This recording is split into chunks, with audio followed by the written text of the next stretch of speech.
Hey everybody, welcome to 2025. Woo, woo, woo. This is my first message of the year, so I'm so excited to be back with a Wellness Wednesday with Dr. Sherlonda. So I'm going to start with a list, and this is a list to help you create or curate or implement or design, whatever you want to call it, but peace to start your year off, and not only to start the year off, but to have that peace integrated throughout your entire 2025. So some practices that you can put in place. Last year, the beginning of the year was like really tough. So I was forced to sort of, shut down any external noises, social media being one of them. And thank God came through that challenge. And what I realized was that break was helpful, not because social media is a bad place to be. In fact, if you find that it is a bad place to be, then I would encourage you to check, who you're following or who you are allowing to, friend you, because it can be a place of positivity. It can just get noisy sometimes. And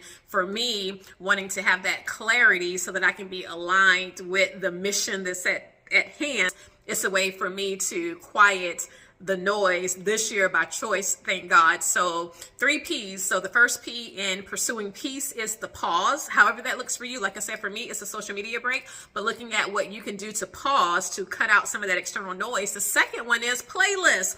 This is really fun. However you want your 2025 to go, consider creating a playlist that exemplifies that for you.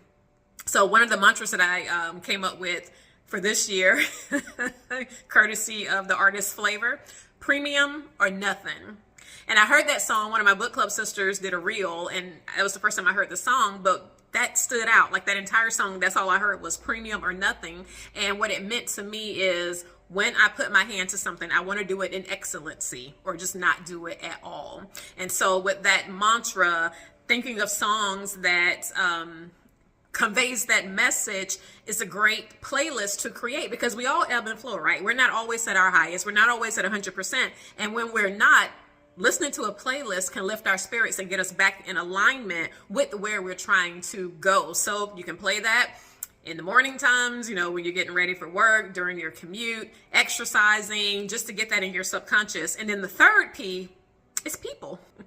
Can't escape the world without interacting with people, but I want you to surround yourself with people who are good for your mental health. And how do you know that?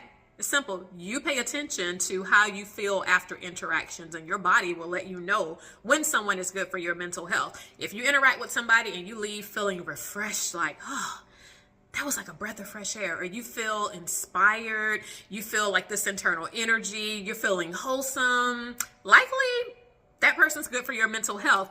Likewise, if you leave that interaction and you're already like, oh, I need a drink, or I need to go and pray, or I just need to go be by myself, that's an indicator that, some of that energy might be a bit off. We can't always pick and choose who we are around, but we can limit the amount of time often. So we have the people, we have the playlist, and then we have the pause, and also a mantra. If you don't have a mantra for this year, I encourage you to create one, or even a word. Last year, my word was expansion, and I don't know exactly where it came from, but it just seemed to fit.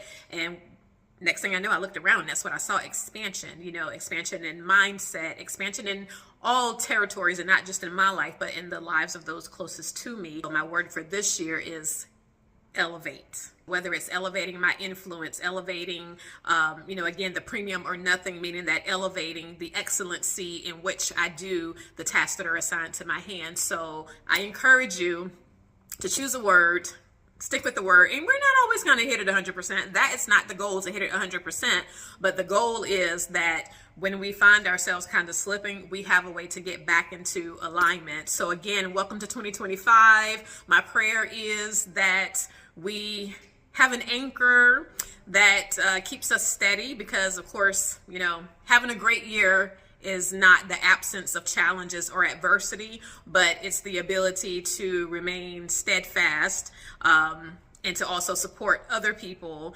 during their challenging times. And again, surrounding ourselves with people who can help support us during our challenging times. And that, to me, is considered a good year as we continue to grow and evolve and become the best versions of ourselves as possible. All right. So I'll see you again in a couple of weeks. Until then, be blessed. Bye-bye.